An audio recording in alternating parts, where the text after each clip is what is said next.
And welcome everybody to another edition of the GSMC Football Podcast, brought to you by the GSMC Sports Network.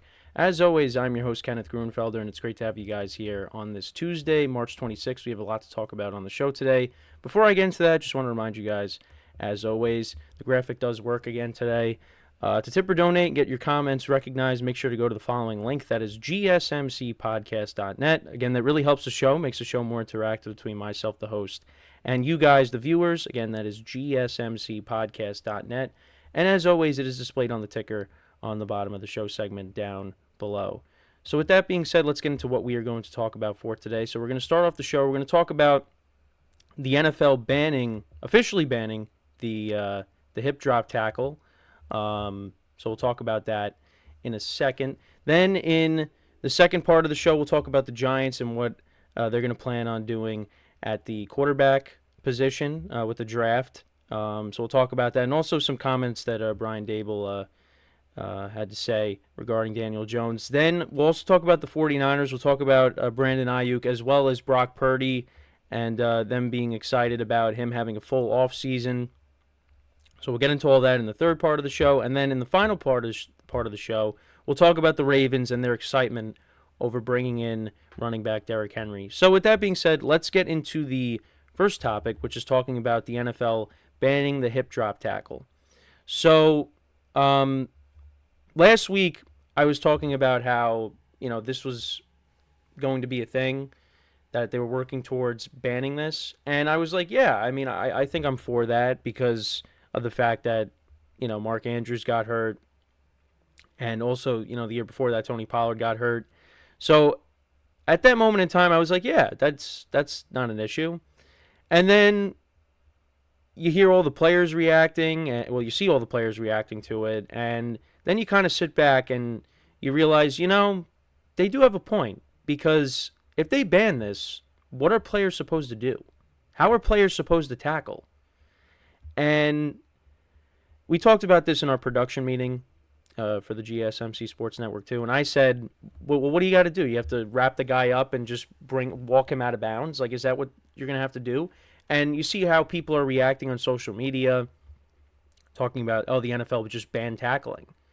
So, but I know I did say this, though, that for the referees, it is going to be very hard to enforce.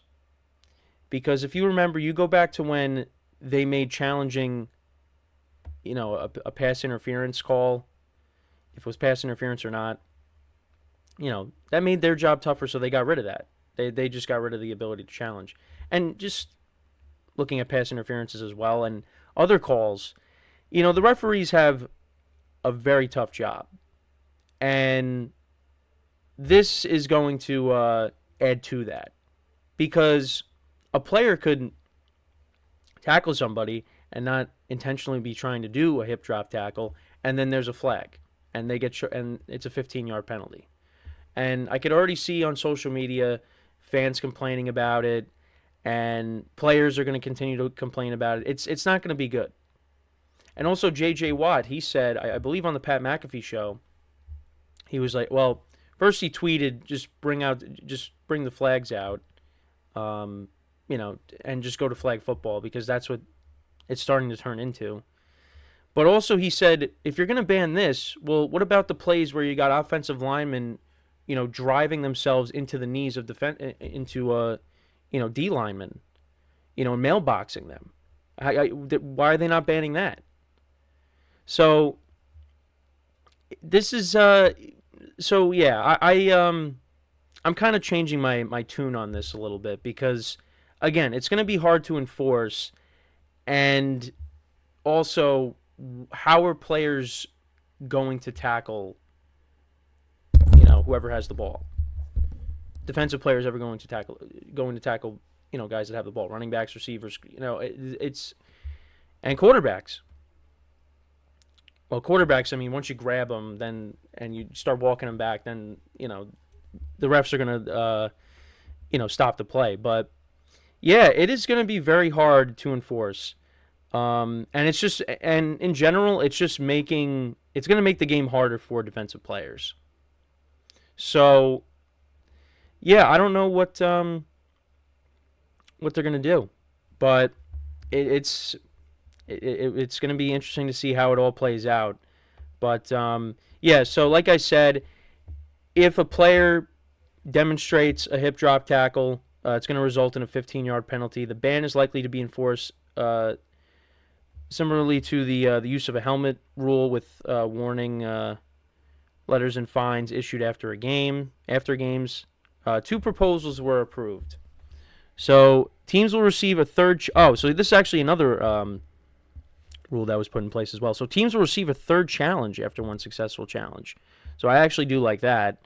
If there's a double foul during a down with the change of possession, the team last gaining possession keeps the ball after enforcement for its foul.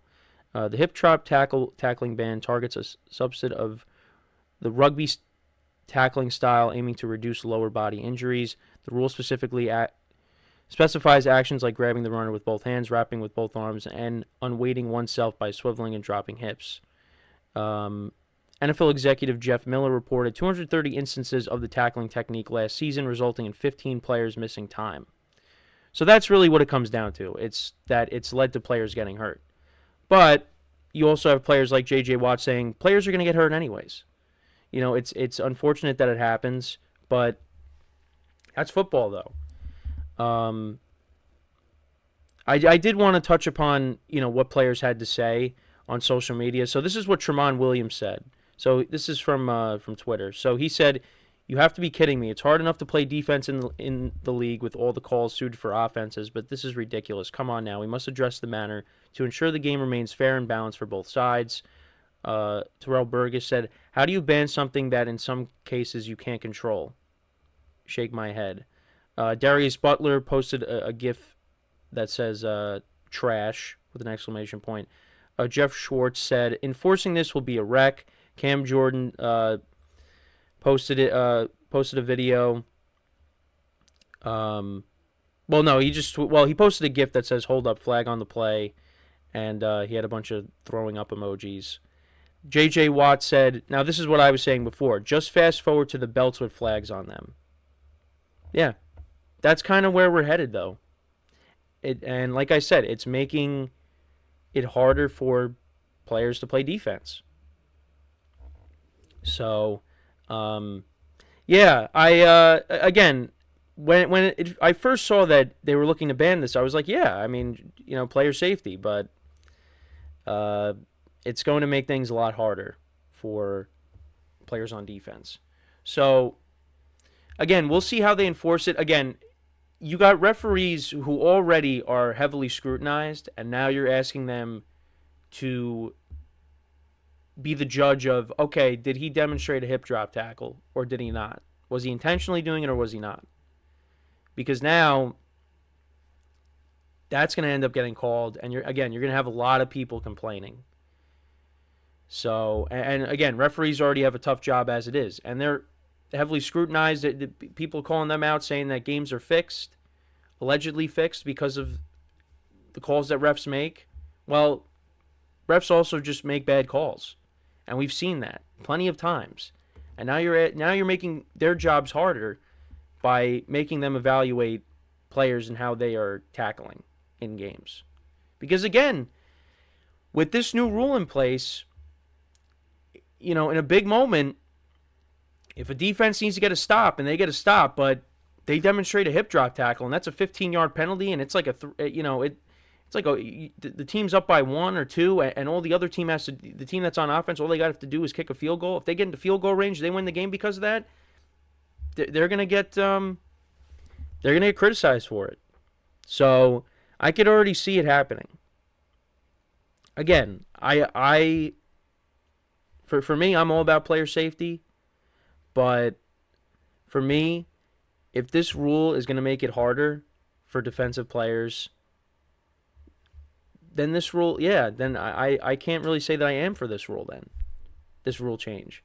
Because, again, you're just making it more difficult for defensive players to go out and do their job. And that's to tackle, And, again, like I said, what are they going to have to do? Are they just going to have to wrap the player up and walk him out of bounds? Is that what's going to have to happen? I mean, I guess so.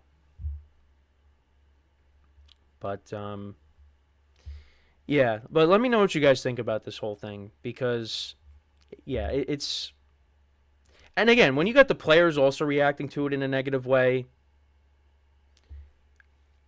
I mean, I can't argue with that. Again, I'm looking at the Mark Andrews injury, the Tony Pollard injury. Those are what I'm looking at, and I'm saying, okay, yeah, that makes sense. But then you also think about it, and you're like, well, how are players supposed to tackle? So again, and football is a violent game. No matter what you do, injuries are always going to happen, and that goes for every sport. There's always going to be a freak thing that happens that leads to a player getting hurt. That's just sports. It happens everywhere. Even in baseball, like they try their best to make sure to keep players fresh. They play 162 games. They try to rest guys and pitchers especially. I mean, how many pitchers have gotten so many pitchers have gotten hurt, and teams do their best to try to keep them fresh and make sure they don't blow out their elbows. But guys still get hurt anyways. You could do whatever you want. You could try to be as safe as possible. But you're not going to you're not going to stop everything. You're not going to stop injuries. So it's just a part of the game. And yeah, it's unfortunate that players like Mark Andrews, like Tony Pollard have gotten hurt from this kind of tackling. But again, it's part of the game. Now, people were saying how Logan Wilson, may have intentionally been doing that because I think he also, because that happened in the Thursday night game against the Bengals. Because I think he was also part of another play. I think that involved Odell Beckham Jr. too, and people were saying, yeah, he's intentionally doing this. So it's tough. It's going to be interesting to see what ends up happening. Like I said, it's going to be the bottom line is this: it's just going to be tough to enforce. So again, I mean, we'll see how it all plays out during the season, but a lot of people are not happy about it. So, and like I said, I'm changing my tune on this because initially I was like, yeah, I'm okay with this, but now I'm like, yeah, it's going to be tough to enforce. Players are not happy about it, and on top of that, it's what are you expecting players to do? So, but again, I'm not going to change my stance on, well, I mean, look at the players that got hurt from this. But then again, if I was talking to J.J.Watt, he would bring up what he said on the Pat McAfee show. Well, then how come offensive linemen are allowed to mailbox defensive linemen and take out their knees? So, yeah. Again, let me know what you guys think about this because yeah, maybe J.J.Watt's right. Maybe we're gonna see belts and flags in a couple of years, and it's just gonna be flag football. I mean, look, they play a flag football game in the Pro Bowl, so that might be what we end up seeing in a few years. I mean, you hope not, but that's kind of where we're going because, I mean, again, it really all has started when they really have prioritized protecting the quarterback, and you just cannot hit the quarterback. But quarterbacks are the stars of the league, and you don't want to see them get hurt. So it's just kind of trickled down into now, I mean, it's going to be hard to tackle someone, because you could get flagged. But, yeah, I mean, that's my thoughts on it. Again, let me know what you guys think in the comments. So with that being said, we are going to take our first break of the show, and then when we come back, we're going to talk about the Giants, a couple things, John Mara, his comments on the Giants' approach with the draft, Giants owner John Mara, and then we'll also talk about Brian Dable and some of his comments regarding quarterback Daniel Jones. So that's what we'll discuss when we come back from our first break. So with that being said, stick around, and we'll be right back here on the GSMC Football Podcast.